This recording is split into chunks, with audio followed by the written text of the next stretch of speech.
दोस्तों, तुर्की ने इसराइल को ख़बरदार किया है कि अगर अब दोबारा लेबनान के ऊपर हमला किया गया तो इसके संगीन नताइज भुगतना होंगे। लेकिन हनूज़ लगता ऐसा नहीं है कि इसराइल समझ पाएगा, क्योंकि इसराइल बहुत ही चालाक, मक्कार, अय्यार और फरेबी दुश्मन है और हमेशा छुप कर वार करता है।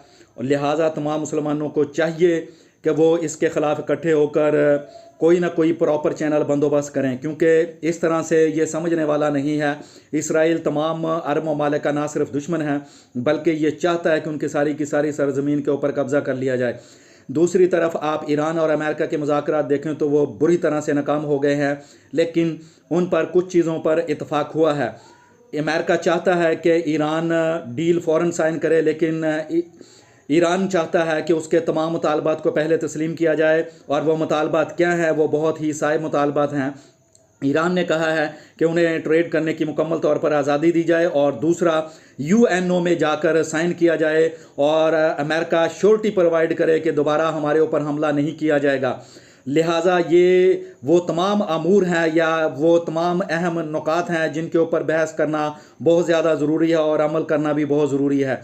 तो दूसरी जानब अमेरिका ने ये बावर करवाया है कि एक या दो नशिस्त मज़ीद अगर हो जाती तो शायद किसी एक नतीजे पर पहुंचा जा सकता था, लेकिन ईरान ने दो टोक अल्फाज में ये कहा है कि हम अपने मौक़िफ़ से किसी सूरत भी पीछे हटने वाले नहीं, लेकिन जिन मौक़िफ़ पर हमारे दरमियान लचक पाई जाती थी वो हम लचक दिखा चुके हैं। लिहाजा आने वाले दिनों में मुझे लगता है कि ये मज़ीद 2-4 दौर और जारी रखना पड़ेंगे, फिर ही जाकर कोई नतीजा अखज़ किया जा सकता है।